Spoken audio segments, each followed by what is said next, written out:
Good morning, girls. We are back out here Friday morning, about 7:30 out here. I'm getting ready to head off to the gym, get my workout over with. After the gym, made a little detour, had to get some things done. Before I get to work, I brought my car down here to my parents' house. My dad was working on the Zetor, and he brought down all my sockets and everything down here. When I was working on the Polaris 90, in yesterday's video, I didn't have the sockets to get the spark plug taken out, so I'm down here. I'm gonna pick them up. What we ended up doing was taking the battery out of my van, putting it in the Zetor, and I bought a brand new battery for the van. This is the old battery here for the tractor that I gotta turn in and get rid of it. Yesterday when I went last night to go buy a new battery for the van, the auto center was closed, so I couldn't trade this battery in, but I might as well go ahead and do that now while I got some free time. Finally getting back in my shop. I got the tools out here. Already found the size to get the spark plug off. In yesterday's video, I started working on this Polaris. When I got it, it had no carb, so we installed the carb yesterday. We had to do some tweaking to the gas tank. It was missing some tubes. Some of the wires still need a little bit of fixing, but we got it hooked up to a battery, and it'll try to crank, but it won't start over. I'm gonna take a look at the spark plug, make sure it's good. I'm not too sure what's going on with it, but we'll figure it out. Let's get right to it. Pretty much get it in here. There it is. Loosen this thing up. Spark plug is good. Could be the coil, I'm not sure. Might not be either one of these two things. Got the battery charger. Let's make this walk back up here. Looks like Sarge is hanging out underneath the box truck. What's up, buddy? Got the battery hooked up and charging. Somebody tried to bypass a lot of the wires here. Messed with a lot of things. So I don't have a wiring diagram. I did what I thought I knew and reconnected these wires that they bypassed. Also found another coil from another four-wheeler that I had. The original one just wasn't fitting on the spark plug good. It was really loose, really janky. So I swapped that out.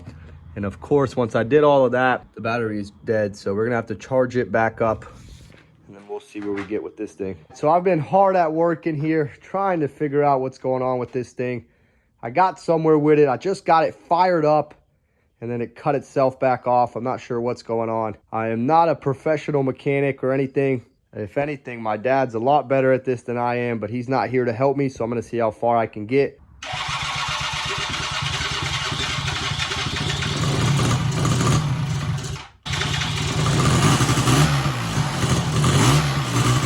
That's about as far as I've gotten. It's got to be a fuel issue or something, because if I let off the gas, it cuts itself off. How was that, Sika? So as you can see, the four-wheeler's not here anymore. I took the battery off. I had it on. I actually drove it around a little bit. It cuts itself off still. I think it's got something to do with either the carburetor or maybe the throttle cable, maybe the choke cable. But as long as it's getting gas, it'll go. I drove it around. It's got 3 flat tires. That's another issue I got to figure out. So it's definitely not 100%. I put the air box back on. That way it's not sucking in a bunch of trash, but we're definitely getting somewhere. We got this thing fired up. It'll drive. It's still not idling right. I had it idling without cutting off, not hitting the gas. I think I need to adjust the carb a little bit. Also, I think maybe the throttle cable's got some issues. Somebody tried doing something to it and just kind of whacked everything out. So we're getting somewhere. 3 of the 4 tires are flat as well. I realized that while I was driving it around. So we're definitely making some progress, but it's not 100%. So my battery died again. I got it charging. While I do that, I went through and pumped up 3 of the tires. They were all 4 kind of low, but this one here, it's got a big gash in it right here. I don't know if you can tell. I just cleaned it up, wiped it down a little bit. I'm getting ready to use this patch kit that I got. See if I can get this patched up, fill up these tires. I already adjusted the carburetor and the throttle cable a little bit, see if that helps, but without the battery I can't do much. But at least we got it to where it idles without me having to hit the gas. I didn't get this one patched up. The patch didn't hold on good, but I got the other 3 filled up. I'll have to figure out what to do with that slash, but first let's get it running properly.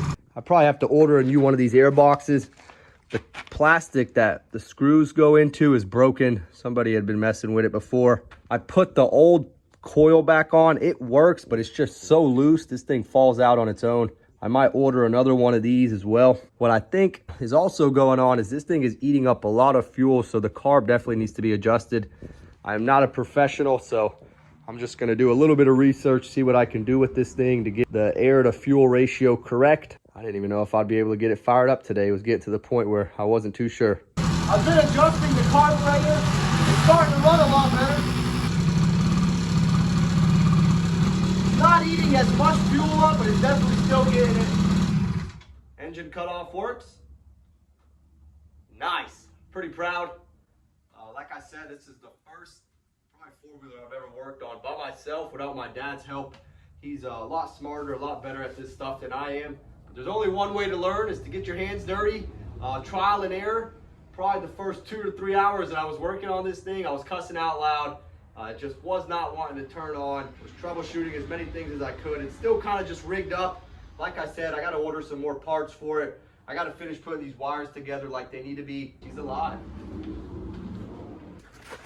I'm actually getting ready to grab the van. A local to me is having some issues with their washer, so I'm gonna run a quick service call, take a look at it, see what we can do. Grab my toolbox, grab my hand trucks, getting ready to hit the road. I haven't even seen the washer, nor do I know what it's doing, but we're gonna figure that out. I ended up picking up the washer and taking it with me.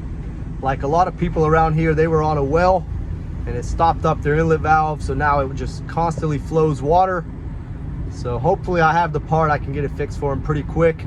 We'll have to see. Let's make this short ride back to the shop and see what else we can get done. It's about 6:30 now. I'm getting ready to head inside, probably eat a little bit of food, then get back out here, get my van ready and loaded for tomorrow. And another day is slowly closing out.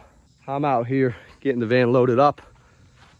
I don't need to bring any machines this weekend. I got plenty over at the booth, but I am gonna bring this little four-wheeler I got fixed. I'll wipe it down once I get there. I'll bring a spray bottle and a rag. But it works. That's number one. We'll see who wants this thing. It's about 8 o'clock out here now. My dad already went down to the house. I got the van all loaded up for this weekend. Another day closing out. Getting ready to head inside. We'll be back out here tomorrow.